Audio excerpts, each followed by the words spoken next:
Hey, what's up, guys? Here on the Fire Sports Pod, where everything we do here is fire. You guys know the drill. So let's get right to the YouTube show I have for you guys today. We're going to be going over two segments we have for you guys today on my show on the Fire Sports Pod. So, guys, first up, there are two really good segments we're going to be going over.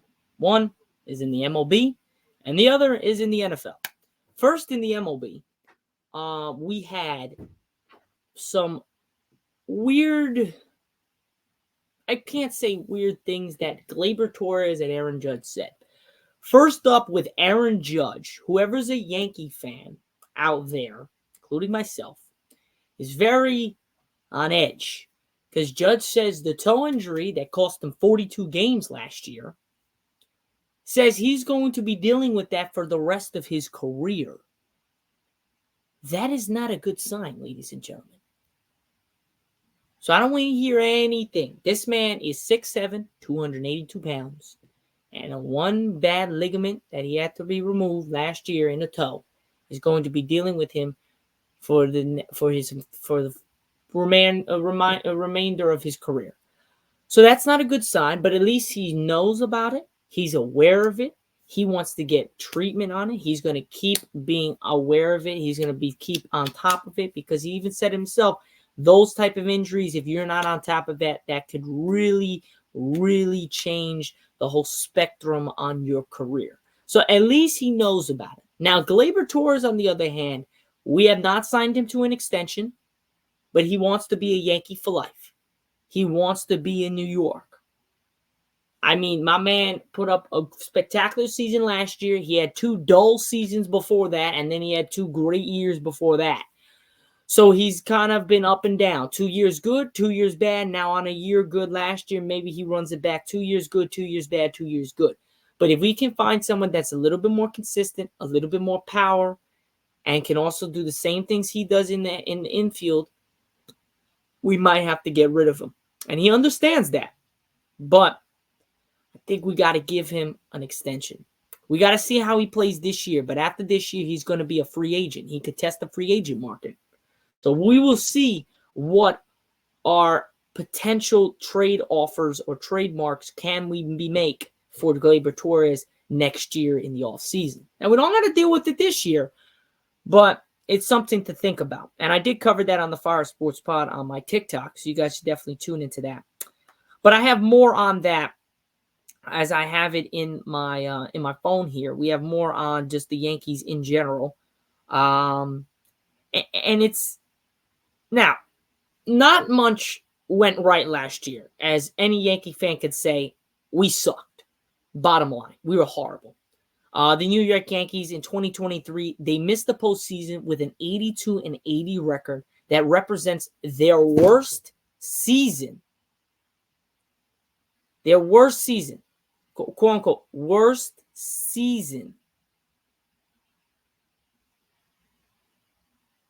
in 3 decades. Can you believe that? Worst season in 3 decades. Now, there could be something different about it. There could be something else. Who knows? But in 3 decades, it was one of our worst seasons. Aaron Judge ran into the Dodger Stadium, like we just said. He missed 2 months. And we looked like we forgot how to play baseball. The whole team. Carlos Rodon gave him 6 years, $160-something million. Pitched poorly when he wasn't hurt, and then he kept getting hurt. And others up and down the roster didn't pull their weight at all last year. It was a rough year in the Bronx, to say the least. One thing went very right for the Yankees in 2023, though. Gerrit Cole, Mr. Superman, Gerrit Cole came through. Cole threw for 209 innings and led the American League in ERA with a 2.63 ERA plus, 165, and a WHIP of 0.98. He led all pitchers with a 7.4 WAR. Blake Snell was a distant second at a 6.0 WAR and won his first Cy Young Award. Cole's 5 top 5 finishes in the voting were the most ever for a pitcher before winning his first Cy Young Award. He said it himself. I'm very proud of this season, Cole said, after winning the Cy Young per MLB.com. I'm very proud of some of the other seasons where I made a pretty strong run at this award as well. There was a lot of momentum coming, and hopefully he can continue this momentum into this year coming up. We're already in spring training, guys. We're right around the corner. It's almost the end of February. Got March, then we got April. That's the start of the season, ladies and gentlemen. We are right there. So we got to put a move it to or lose it right here. You got to push it, because we got to make sure Garrett Cole's on top of shit and they're ready to go, because he was our constant something good last year. Everything else went to shit. The only thing that was good about him was him. It was the only thing about our season was him. Stanton played horrible, one of his worst seasons statistically. Also, health was another issue. Gleyber Torres had a great year. That's another one. Garrett Cole, Gleyber Torres played really well. Everybody else had a really, really, really down year. Really down year. So I would not say this is going to be a great year this year.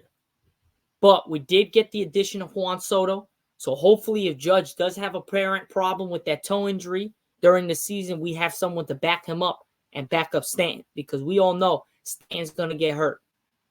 We all know Judge might get hurt.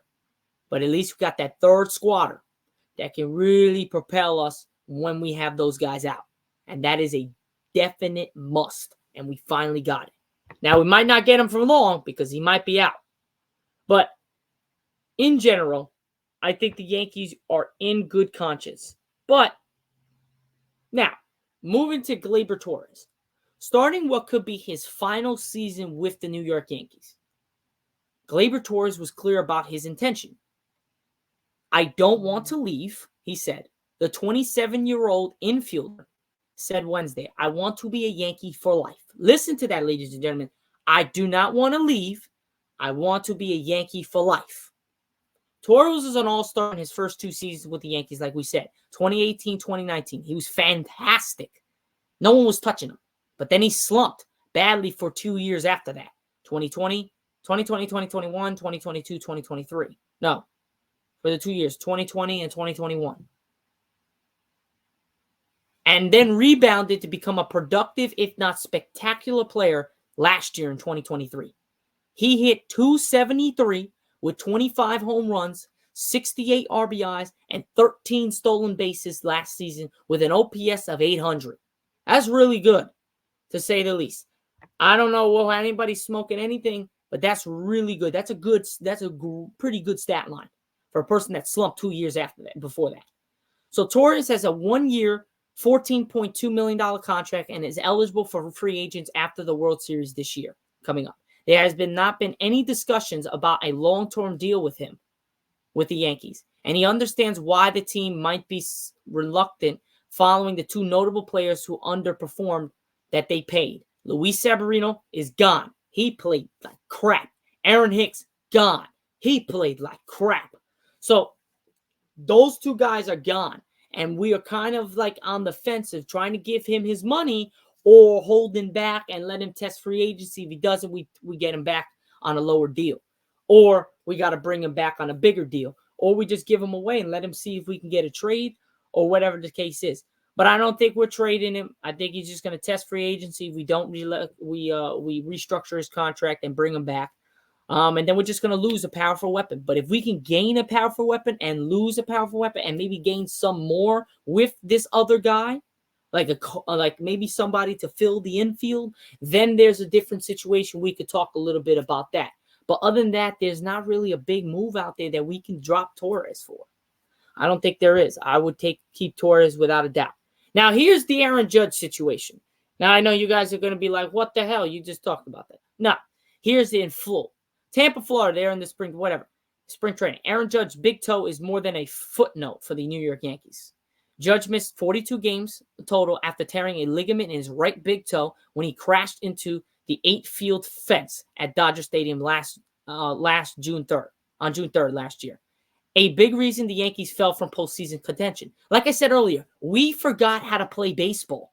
When Judge went down, it looked like, oh my God, there was no one that could hit a ball. There was no one that can play defense. And other than Garrett Cole and Gleyber Torres, there was nobody else on the fucking team. That's not good. That's why we bought in Juan Soto. Not to mention Stanton cannot do it anymore because he's always hurt. Quote from him, it's going to be, I think, a constant maintenance, I think, the rest of my career. Like I said earlier, Judge said Tuesday, anything with injuries like that, you just got to stay on top of it so it doesn't flare up again. He's right, because those are small injuries, but those small injuries can become massive injuries if you do not take care of it. The affable 6'7", 282-pound slugger returned July 28th and wound up hitting 262 with 37 home runs, 75 RBIs in 106 games. Dude, that's like a great season for some people. The fact that he had that in only 100 games is ridiculous. Now, he said, I keep getting hurt in right field, so I think that's why they moved me to center field. He said, drawing laughs at a news conference. So maybe moving him to center field keeps him from being injured, because every time he gets injured, he's in right field. So now they changed his position in center field. You got a bigger guy in the back of the wall, so it might help us keeping home runs into the field and all that case scenario. But I'm hoping he stays healthy because we really, really, really need him full to go next year. With him, Juan Soto, Stanton, they all three can stay healthy. Will be sky's the limit for our team. And not to mention if Schmidt, Nestor Cortez, Garrett Cole, and if we do make a move to get Blake Snell, it would be great. But other than that, guys, we're going to move to our next segment here in the Fire Sports Pod. It's about the NFL. We're going over some NFL franchise tags and who should be franchise tagged and for what reason for that. So let me share my screen here, ladies and gentlemen. Actually, let me scroll down so you guys actually see this shit.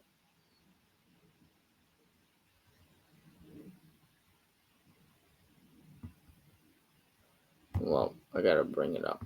All right, well, I'm not going to share it because I got to go through this all screen down so you guys can see me. So I'm just going to roll with it like this so you guys can just see me while I'm going over it. Now, the Arizona Cardinals. Really, there is no tag appropriate option here, nor should second-year GM Monte Esmfort be focused on anything but the long view, which is his 2023 draft maneuverings suggested he is. So, the Cardinals don't have to do much for franchise tag and really anything that much there. Atlanta Falcons, their best free agent is probably their 37-year-old D lineman, Calais Campbell, who could be moving on. I would say they should re-sign him to try to get him, maybe put in a franchise tag on him because he is a real deal there. He's not getting notable because the Falcons suck. But if they can get their team ready and rolling, they could be something dangerous. Now, Baltimore has some questions. The AFC's number one playoff seed in 2023, they're set to lose a lot of big-name contributors. Wide receiver Odell Beckham Jr., running back Gus Edwards, D-end / outside linebacker Javon Clowney, linebacker Patrick Queen, and guard Kevin Zedler. Among them, but coming off his first Pro Bowl season, career-high 13 sacks, 33 quarterback hits, and DT Justin Madubuike, 26, is clearly the guy to tag. So out of everybody, you want to go with the young talent. I would probably go with Justin Madubuike, maybe Patrick Queen to try to get back, and maybe Gus Edwards or Javon Clowney. Odell, he's off the chains, man. He's getting old. I don't think he's there anymore. Now, moving to Buffalo, their defense is probably about to lose a substantial chunk of its depth, and wide receiver 2, Gabe Davis, which is 24, is also out of contract, but he capped out team, won't be tagging defenders past their primes, or an inconsistent pass catcher whose production can be replicated by tight ends. So there you go. The Bills are not going to be going crazy. Most of their big-time defensive ends are kind of old and out of their prime, and their wide receiver 2, Gabe Davis, really went downhill after that big-time run against Kansas City a couple years in the playoffs. Carolina Panthers, they've been very reluctant to part with two-time Pro Bowl all-outside linebacker Brian Burns, who's 25, who averaged close to 9 sacks and 30 pressures over his 5-year career. New GM Dan Morgan may just be entering his current role, but he's part of a front office since 2021, and hard to imagine a former linebacker letting an excellent one who's also 3-time team captain leave a roster that can hardly afford to relinquish talent and leadership. So they look like they're going to keep this guy because he's got the talent, he's got the leadership in there. So they want to keep that to really help out just the defense in general, Bryce Young as well. Now, the Chicago Bears, GM Ryan Poles has already indicated he's not letting Pro Bowl cornerback Jalen Johnson, who's 24, out of the Windy City. No one else currently on his roster mercs a tag. So that's good. They want to keep that team. Their defense came along pretty well at the end of the season. Their offense, they need to keep Justin Fields. I don't think there's any discussion with that. But now the Cincinnati Bengals, despite missing 5 games last season, T. Higgins is only 25. He's a number 1 wide receiver for some teams. His is the obvious choice, and since he has the cap space to absorb it, I think you keep T. Higgins. Joe Burrow was hurt last year. Really couldn't see T. Higgins and Jamar Chase go at it yet again. I think they're going to be really well next year with Jamar Chase, Joe Burrow, T. Higgins, and Joe Mixon. I think you definitely keep those 4 guys as a core with each other. Now the Cleveland Browns, on the other hand, much as they might want to franchise comeback player of the year QB Joe Flacco, just in case, don't expect them to use it on anyone here in the real world. So we'll see if they do with Joe Flacco. I don't think they're going to because, yeah, it's a just in case, but Deshaun Watson is going to be back probably fully healthy next year, and everything will be good to go. Now the Dallas Cowboys, my Dallas Cowboys, good as he's historically been, left tackle Tyron Smith is 33 years old and prone to injury now. Center Tyler Biadasz is a solid, but doesn't warrant the left tackle money of the offensive line tag confers. Given how much running back Tony Pollard's value slipped as a franchise feature back in 2023, no reason to tag him again. With better options available on the market, better to get an over-budget cap in order and figure out the long-term plans for QB Dak Prescott, wide receiver CeeDee Lamb, and outside linebacker Micah Parsons. I'd probably push for maybe a Saquon Barkley or Josh Jacobs. I love Tony Pollard, but, man, he's not an every down back. He's going to want money, so I would ship him off, and I would get Josh Jacobs or Saquon Barkley, try to see if we can get them in the building, because they would be a great substantial help with our offensive line and our offense. Now, the Denver Broncos, their finances are already a mess, and they haven't even eaten QB Russell Wilson's contract yet, so they ain't doing shit. The Detroit Lions, NFC North champions, have more than $40 million available for upgrades, but really no reason to make any balloon payments a tag would require. So they're going to stay put. Green Bay Packers, nobody here who warrants a tag and currently inadequate cap space to use one. So they have no cap space really to use one, and there's really no one out there because they're all very young. Houston Texans, given how relative cheap it is to tag a tight end or kicker, Dalton Schultz or Kama Fairvin, respectively, are the most effective options for the recently christened AFC South champions. But given his upward trajectory, popularity in the locker room, and his defense reliance on a deep and effective pass rush, tagging D-end Jonathan Greenyard, 26, who has a career best 12.5 sacks last season, is probably the move. I would probably see if you can go with a franchise tag of him and maybe Dalton Schultz. You could find a kicker out there, or you could switch it. But Dalton Schultz is the real guy, especially with the D end. You definitely want to sign those two. Indianapolis coach GM Chris Ballard has never tagged a player during his 7 seasons as the job. He'll need to seriously consider it for wide receiver Michael Pittman Jr., who's 26, in the aftermath of a career year of 109 catches for 1,152 yards. Especially given the impact he can have on QB Anthony Richardson, I would definitely do this move in a heartbeat. Jacksonville Jaguars Pro Bowl outside linebacker Josh Allen, 26, racked up a career-high 17.5 sacks in 2023, tied for second in the league. The Jags have already indicated he won't be leaving Duval County in 2024, which is great because they really need to keep him. He's a force to be reckoned with. Kansas City Chiefs, best case scenario, All-Pro D-tackle Chris Jones, 29, follows through on his hints and agrees to an extension soon, leaving the tag available for cornerback Ladarius Sneed, who's 27. Otherwise, a major decision needs to be made. I would definitely keep Chris Jones. You might not want to keep Ladarius Sneed, so hopefully you get a contract with Chris Jones and be able to franchise tag Ladarius Sneed, because both of them is key to your success winning the Super Bowl going back-to-back last year. This past season. The Las Vegas Raiders, much as new coach Anthony Pierce might like and value running back Josh Jacobs, hard to justify another franchise tag after his league best production for rushing yards and yards from scrimmage in 2022 plummeted by roughly 50% last season. A lot from injury and just not using the running back correctly. Los Angeles Chargers, new head coach Jim Harbaugh said running back Austin Eckler is tremendous back who we'd love to keep. Sounds good in theory. Also, Eckler will be 29 in May. He's coming in off an injury-depressed season and is set to be part of a saturated market of running backs. Given all the other cap decisions Bolts face, probably best to keep the tag in the collective pocket. So that means that they might have to let go Austin Eckler. The Rams guard Kevin Dotson, 27, has an awakening during his first year in LA. Doesn't mean you pay him roughly $20 million in 2024. Miami Dolphins, while free agency could deal a blow to the offensive line, Connor Williams, center, and guard Robert Hunt, both set to go free. The Finns probably have to tag D-tackle Christian Wilkins at 28. They'll currently more than $50 million over the cap. They will force other significant financial decisions. Miami's got a problem, and they got to fix that. Minnesota, QB Kirk Cousins and outside linebacker Danielle Hunter contractually can't be franchised, so end of discussion.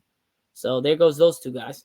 New England Patriots, versatile DB Kyle Duggar, 27, seems like the most appropriate candidate, and the Pats, with nearly $70 million cap in space, can certainly afford a tag. It is worth wondering if Duggar would seek an agreement somewhere in between safety and more expensive cornerback tag salaries, given he regularly plays both positions. So we'll see what happens, what the Patriots do.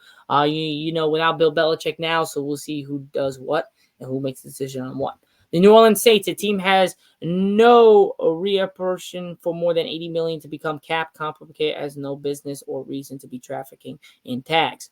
New York Giants, running back Saquon Barkley is an important piece to the puzzle, but 2023 was a reminder he can't carry the offense alone. Now 27, probably better to let him test the market and determine the value rather than invite more bad blood with another tag. And heck, maybe even re-sign. At the end of the day, better to franchise ascending safety Xavier McKinney, who's only 24, to Saquon, who's 27, who's diminishing at running back, especially with the Giants. Now the Jets, they got some of their answers to need some answers. Be nice to keep outside linebacker Bryce Huff at 25, who is blossoming into an elite pass rusher in the wake of a season with a career best 10 sacks and 33 pressures, but hard to justify such an expensive tag approaching $23 million for a role player on a deep unit who played fewer than half of the defensive snaps last year. And given the priority needs to be blustering the supporting cast around QB Aaron Rodgers, it just really doesn't make sense. Philadelphia Eagles, they haven't used a tag in 12 years, longer than any other team. No reason to accept that drought ends now. Pittsburgh Steelers, no thanks. Effective and efficient as QB Mason Rudolph, who's 28, was during his late season promotion. They're probably not going to franchise him again. So there goes that. You move down to the 49ers and the Seahawks. The 49ers, be nice to perpetuate 24-year-old DN Chase Young's career reassurance after trading a third-round pick for him, but no for $20 million or so, because he's not worth it. He really only came to play in the Super Bowl, and he was a no-show in the second half. Now, the Seattle Seahawks, new head coach Mike McDonald would surely like to retain versatile DL Leonard Williams, who's 29, but the Hawks don't presently have salary flexibility to accompany a tag of a player of his stature. Permanent Pro Bowler linebacker Bobby Wagner, who's 33, earned $7 million on an incentive-laden deal in 2023 and won't be tagged. He intends to play in 2024, though. It's not clear he'll take another team-friendly contract. So we'll see what happens there. Does the Seahawks keep Bobby Wagner, or does he test and go to another team, or does he just retire? Now moving to the Tampa Bay Bucks. Tampa Bay, probably no club faces a bigger identity crisis than the three-time defending NFC South champs, who face the prospect of losing QB Baker Mayfield, Pro Bowl wide receiver Mike Evans, and All-Pro Free safety Antonio Winfield Jr. Winfield's age is 25, breakout season, and relatively tag-friendly position make him the logical choice, especially since Mayfield and the team seem to have a mutual interest in a reunion. So that means they're probably gonna work out a contract with Baker Mayfield. They need to keep Mike Evans, and they want to do anything next year. He was a big part of the reason why they faced the Lions. Tennessee Titans, despite being a wash in a cap room, no reason for rebooting organization to attack to anyone, not even running back Derrick Henry, who's 30, given his age and automata. He wants to get the hell out of here. And anyways, so they've mutually parted ways at the end of the season. Now, the Washington Commanders, while DBs Cameron Curl and Kendon Fuller are solid, make more sense for a new GM Adam Peters and head coach Dan Quinn to take the league's worst defense down to the studs and spend their windfall of free agent funds more judiciously. So we'll see what the Commanders do there with their new head coach. But that pretty much rounds out the free agent market for the NFL. I hope you guys enjoyed my segment there on the Fire Sports Pod. So we had a lot of question marks for a lot of teams and what they might do. Gave you my opinion on what maybe they should do, and kind of agree with most of the stuff that the experts are saying, especially with the Cowboys and everything. I think we definitely got to make a move, maybe a running back, or get another running back that is okay with that second role, or put the new running back in as the main back, and Tony Pollard is the running back, but we would have to tag him. I would rather tag Tyron Smith than tag Tony Pollard. But other than that, guys, that's pretty much it for my YouTube show here on the Fire Sports Pod. I hope you guys enjoyed my show. I will catch you guys on Friday going into some more sports stories and some sports events. I would definitely, I'll most likely have a special guest on, one of my boys from Montclair State University. He's going to go on. His name is Joe. So we're going to have that for you there. Other than that, guys, that's pretty much it for my show. I will catch you guys on Friday. If not, catch me on my TikTok on the Fire Sports Pod, going over what happened last night in the sports world with a monster upset that UConn put on. That UConn lost to Creighton in Creighton, and what a game that was. And going over what's happening tonight in the sports world. But other than that, guys, have a great rest of your Wednesday afternoon, and I will catch you guys later today. Peace.